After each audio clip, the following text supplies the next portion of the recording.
مویز شنیدین دیگه؟ بله. میگن مویز.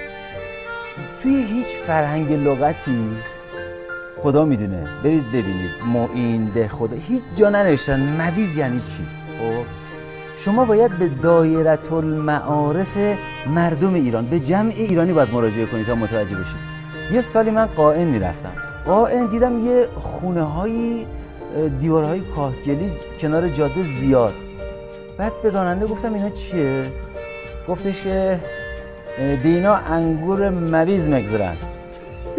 مشهدی گفتا دینا، د یعنی در، مخفف در اینا، در اینا دینا انگور مویز مگذرن.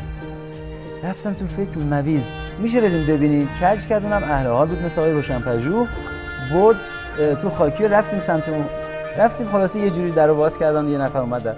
دیدیم که توی قائن یه جور انگوری که به انگورش میگن اونگ